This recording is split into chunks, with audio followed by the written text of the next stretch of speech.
साथी शिवानी शर्मा, आप सभी का एक बार फिर से बहुत बहुत स्वागत है। आप देख रहे हैं प्रदेश की आवाज। तो आइए एक नजर डालते हैं आज की कुछ खास खबरों पर। 20 साल पुरानी कमियों को किया दूर हेमंत खंडेलवाल। वीबीजी रामजी अभियान को लेकर बैतूल विकासखंड का सम्मेलन संपन्न।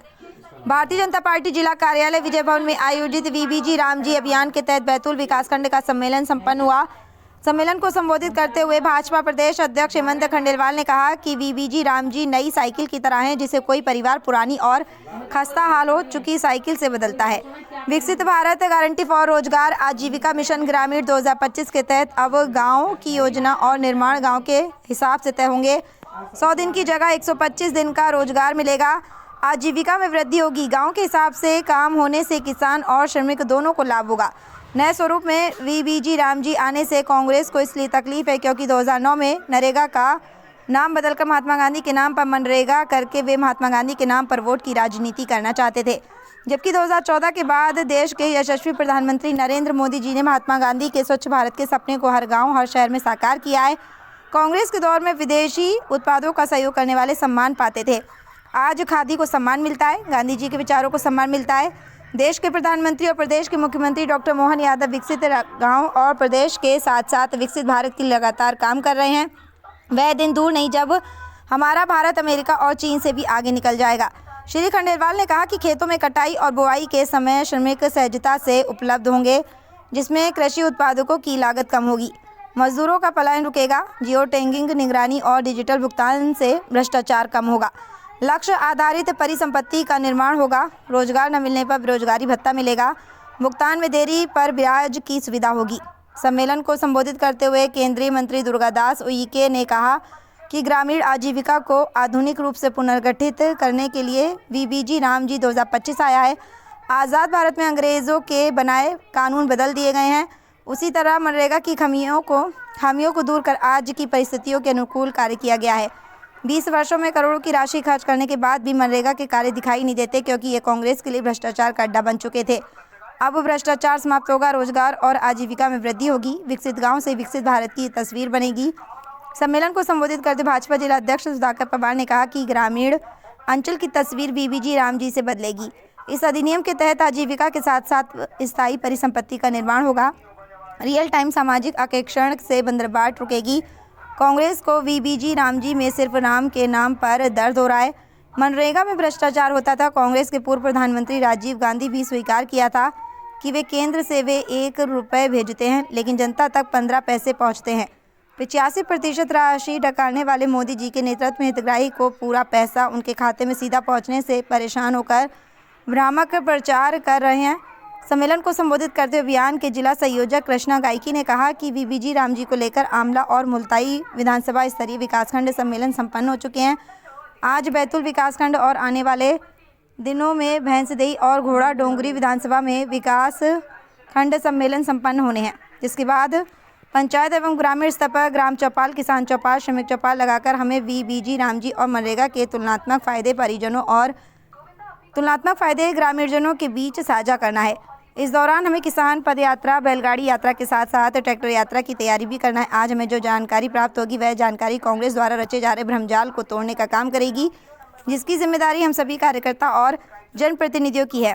सम्मेलन का संचालन जिला उपाध्यक्ष रश्मि साहू एवं आभार टोली सह संयोजक महेश्वर सिंह चंदेल ने व्यक्त किया।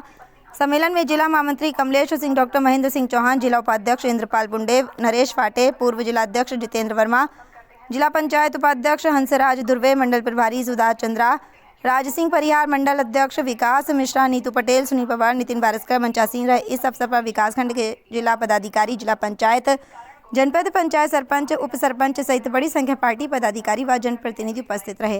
होने के बाद भी उसमें कोई गांव में विकास में परिवर्तन हुआ हो तो आपको खुद ही परिलक्षित होता है। आप चाहते थे कि खेत की सड़क बने, आप चाहते थे कि पक्के काम हो, आप चाहते थे कि बहनों के लिए सामुदायिक भवन और उनके जो समूह है उसको काम करने की जगह मिले, लेकिन कोई भी काम नहीं होता था।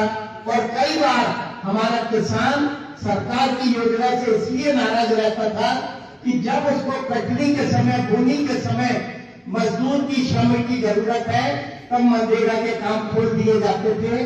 और ऐसी योजना को अगर नए स्वरूप में ला रहे हैं, काम वही है लेकिन योजना पूरी बदल गई, योजना नए स्वरूप में है और इसलिए उसका नाम मनरेगा से बदल के जी राम जी बिल रखा है, जो एक शॉर्ट फॉर्म है।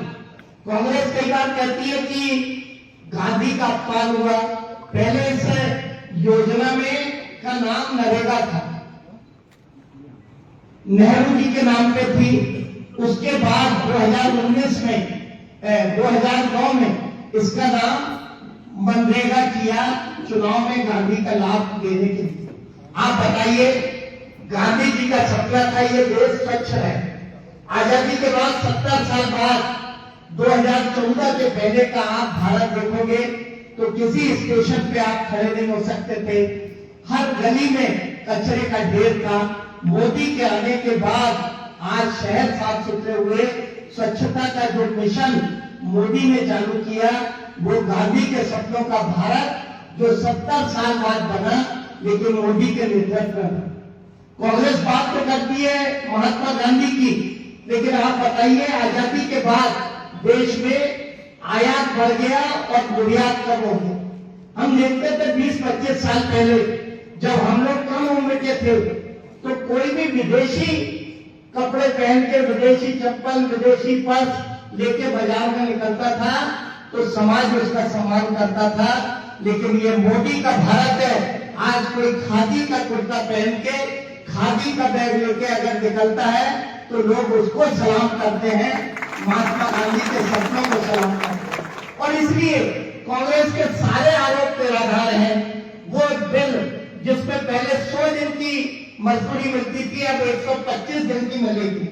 जल से संबंधित काम, आजीविका से संबंधित काम और मौसम की जो घटनाएं होती हैं उनके प्रभाव को, जैसे नदी कट जाती है, हमारे नाले कट जाते हैं और गांव में बाढ़ का आगमन कई बार हो जाता है, ये सारे काम इसमें शामिल रहेंगे।